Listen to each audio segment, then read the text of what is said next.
Welcome back. We're here to continue our reflections. We're doing this again. We actually posted one already that we did yesterday, and it came out with all kinds of technical problems. So hopefully this one is working. My sound is on, Teresa's sound is on, the camera's on. So far so good. Hopefully we won't have to do this again. But anyway, welcome back. We're going to not do the readings this week for Sunday, but rather we're going to do the readings for Christmas Mass of the Day, which foundational reading from the first part of John's Gospel. So Teresa will go ahead. A reading from the Holy Gospel according to John.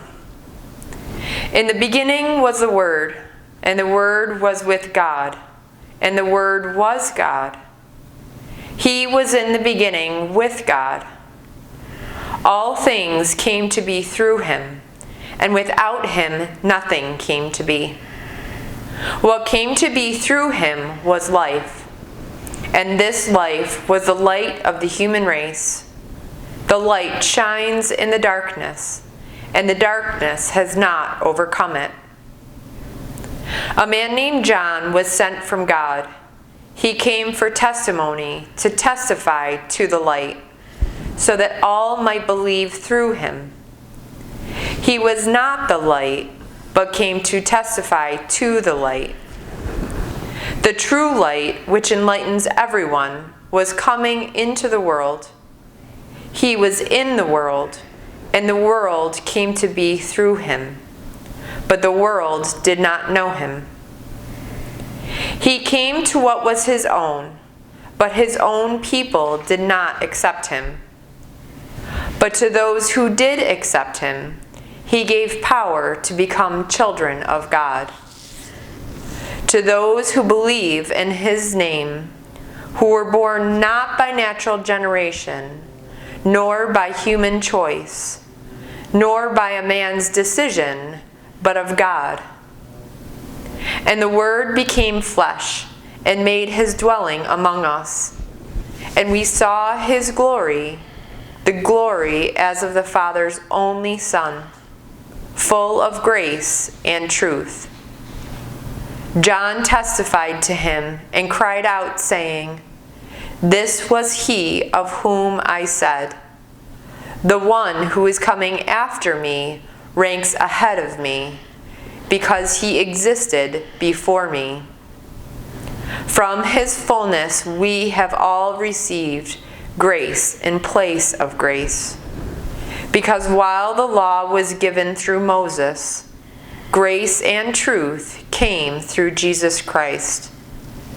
No one has ever seen God. The only Son, God, who is at the Father's side, has revealed him." The Gospel of the Lord. Praise to you, Lord Jesus Christ. So it's an amazing thing as we don't think about it. As Catholics, what usually ends up happening on Christmas Eve and Christmas Day when we go to Mass is we deal with, there's 4 Masses. There's a Mass in the evening, there's a Mass for the Vigil for Christmas Eve, Mass in the evening, then there's a night Mass, the night Mass at night, and it's Mass at night. It's not specifically midnight, but it's usually done at midnight. And then there's Mass at dawn on Christmas Day, and then there's Mass of the day. And many parishes will even just pare it down to 1, and they'll do Mass at night readings, which is the Nativity readings from that. And that's the way. I never heard anything different when I was a kid, and I don't remember going on Christmas Day ever, so I can't speak to that. But here, as it works out, we end up doing the Mass at night readings, the Nativity readings, and then we do Mass on Christmas Day, which is this Gospel reading from John 1. One year, I was preparing for Mass on Christmas Day, and someone came up to me and asked, "Why is John 1? It doesn't have anything to do with Jesus being born." And I was kind of taken aback by this, because this reading is so foundational. We remember that it is not only a birth we're celebrating, it's the birth of God. The Catholic tradition does not celebrate birthdays throughout the year. We celebrate the days, feast days of saints most often when they died, or when for the day when we say that we celebrate their death.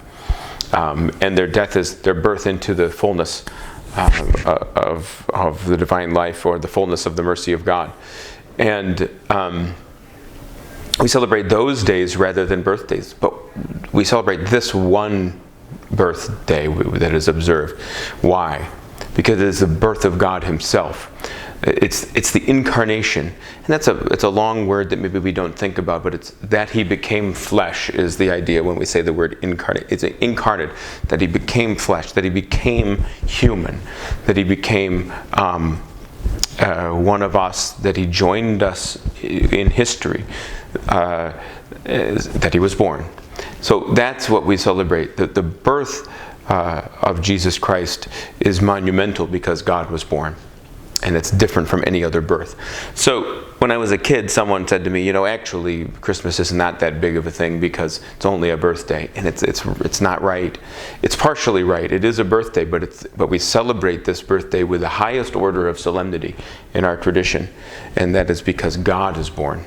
And even though December 25th is not always, it's one of the later feasts to develop in our calendar, we celebrated it before that on January 6th on the Theophany and Epiphany days.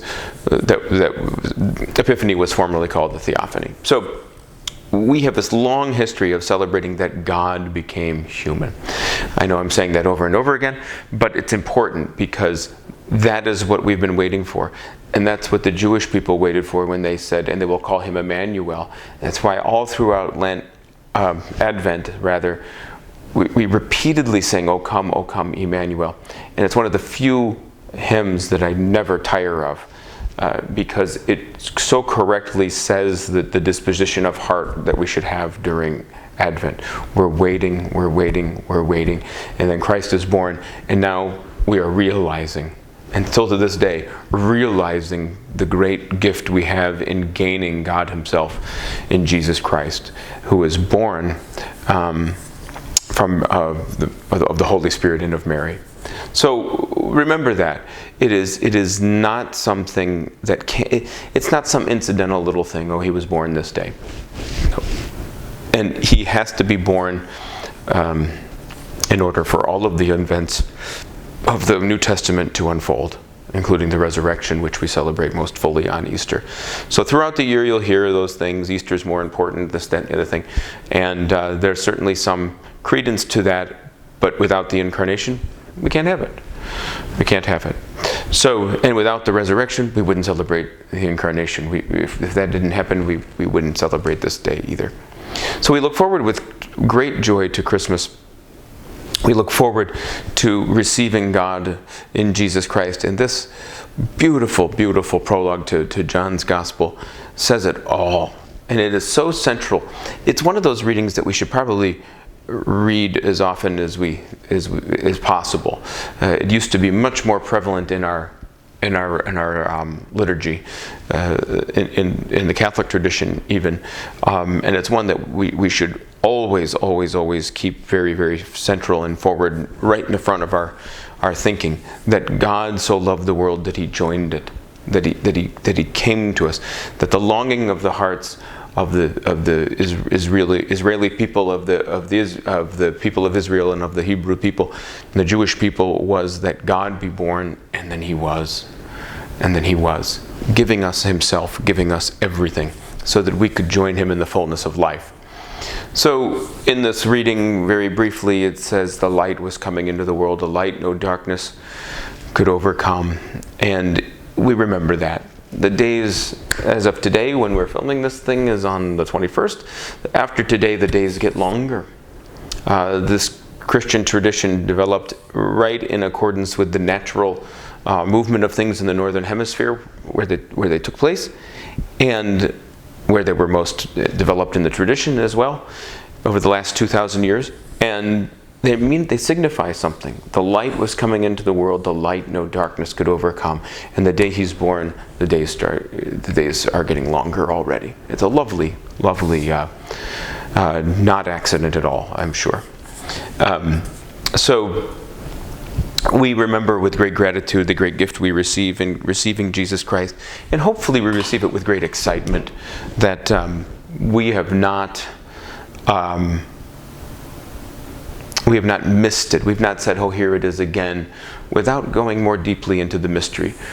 We hopefully approach in Advent the coming feasts of Christmas with great anticipation and excitement. And that's my prayer and hope for you, that you are so excited to receive, and that when you receive, you celebrate. We know what happens after Christmas sometimes is that people, they get so excited for Christmas, that Christmas comes, and then the day after Christmas, they're kind of sad. And people are already talking about taking down the tree and let's move on. Very, very typical modern way of dealing with anything is, okay, it's over now, let's get on with it. And I'm a big advocate for celebrating everything. The reason why people suffer after Christmas a little bit is because they're not celebrating enough. They look forward to this whole year, to this great anticipation, to the celebrations of Christmas. They love them. They wait for them. They're excited about them, and then they happen and they're done. Celebrate everything. Everything. Every Sunday, every moment of your life. If there's a difference in the order of, like today's Christmas, today's Easter, there's no difference in the order of grace. God is giving His self to you all the time. So, as they used to say, somewhat cliched way, make every day Christmas. It's not wrong. Make every day a day of grace in your life and in the life of others, because you have received grace overflowingly from God, who has given us Himself in Jesus Christ. So, there you go. For the second try, we'll leave you with that. Teresa, did I say everything that I said yesterday? Okay, and so I think we got it. But have a wonderful Christmas, and please be safe. But more than anything, celebrate. Do not waste a moment of just